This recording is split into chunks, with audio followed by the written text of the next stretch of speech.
কুড়মুনে বিজেপির পাল্টা সভা তৃণমূলের। যে মাঠে বিজেপির সভা করেছিল বর্ধমান ১ নম্বর ব্লকের কুড়মুনে, সেই মাঠই আজ বিকেলে পাল্টা সভা করল তৃণমূল কংগ্রেস। মঙ্গলবার বিজেপির সভার তুলনায় এদিন তৃণমূল কংগ্রেসের সভায় লোক হয়েছিল অনেক গুণ বেশি। এই নিয়েই দাবি হচ্ছে তৃণমূল কংগ্রেসের। বিজেপি নেতার পাল্টা দাবি, তৃণমূলের সাংসদ, অভিনেতা অভিনেত্রী আসছে বলে প্রচার করা হয়, আর তাই লোক বেশি। মঙ্গলবার বিজেপির দলের সভায় রাজ্য সভাপতি দিলীপ ঘোষ রাজ্য কৃষকদের দুর্দশায় থাকতে হচ্ছে বলে অভিযোগ করেছিলেন। এদিন রাজ্যের মন্ত্রী তথা তৃণমূল কংগ্রেসের বর্তমান জেলার সভাপতি স্বপন দেবনাথ এর পাল্টা দাবি করলেন, জেলার কথা বাদ দিচ্ছি, এই ব্লকেই ৮৬% কৃষক কিষাণ ক্রেডিট কার্ডের আয়ত্তায় রয়েছেন। এবং এরই সাথে সাথে তৃণমূল কংগ্রেস নেতৃত্ব এদিনের সভায় বক্তব্য রাখতে গিয়ে রাজ্যের উন্নয়নের কথা তুলে ধরেন এবং কেন্দ্রীয় সরকার ও বিজেপির সমালোচনা করলেন। এদিনের সভায় উপস্থিত ছিলেন বর্ধমান জেলার তৃণমূল কংগ্রেসের সভাপতি তথা মন্ত্রী স্বপন দেবনাথ, রাজ্যের আরও এক মন্ত্রী পার্থ বসু, জেলা পরিষদের সহসভাপতি, জেলা পরিষদের সভাধিপতি শম্পা ধারা, জেলার যুব সভাপতি রাসবিহারী হালদার, জেলা সংখ্যালঘু সেলের সভাপতি ইন্তেখাব আলম, এলাকার বিধায়ক সুভাষ মণ্ডল, যুবনেতা শান্তনু কোনার সহ মানস হাজরা ও আরও অন্যান্যরা। যে কালকে এখানে একটা সভা ছিল, সেই পরিপ্রেক্ষিতে আজকে সভা হয়েছে, এটা ঠিক নয়।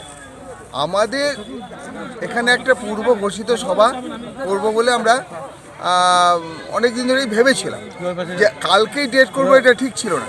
কিন্তু কালকে ওরা একটা সভা করে গেছে, সভা করে এত সব বাজে কথা বলে গেছে, তার জন্য আমরা তখন প্রায় ধরে নিন ২৪ ঘন্টা আগেই ধরুন আমরা ডিসিশন নিতে বাধ্য হয়েছি যে আজকেই সভাটা করব। এখানে অনেক দিন ধরে একটা সভা করবার জন্য আমরা প্রস্তুতি নিচ্ছিলাম, কিন্তু আজকেই করব এখনো ঠিক ছিল না। কালকে যেহেতু ওরা সভা করে গেছে এবং উল্টো পাল্টা কথা বলে গেছে, সেই কথার পরিপ্রেক্ষিতে আজকে আমরা সভা করতে বাধ্য হয়েছি, ঠিক আছে। এবং কালকে যে কথাগুলো বলেছে, সেই কথাগুলো কোনো ভিত্তি ছিল না। আমরা যে কথাগুলো বলি, সেই কথার আমাদের মানুষের কাছে লিখিতভাবে পৌঁছে দেওয়ার ক্ষমতা রাখি, রিপোর্ট কার্ড, যেটা আমরা বঙ্গধ্বনি যাত্রায় বাড়িতে বাড়িতে পৌঁছে দিলাম।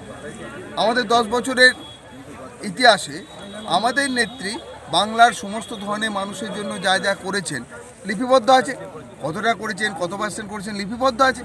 এবং এটা বলুন তো, পশ্চিমবাংলা ছাড়া আর কোথায় রিপোর্ট কার্ড বেরোয়? গুজরাটে, আপনি আসামে বলুন, ত্রিপুরায় বলুন, মানুষকে এই ধরনের মানুষের সঙ্গে মত বিনিময় করার বা যে আমরা এগুলো করেছি দেখে নিন, মিলিয়ে নিন, এক বলার সাহস থাকে না। শুধু মমতা ব্যানার্জির এই সাহস আছে। পূর্ব বর্ধমান থেকে জ্যোতির্ময় মণ্ডলের রিপোর্ট, নিউজ অফ ইন্ডিয়া।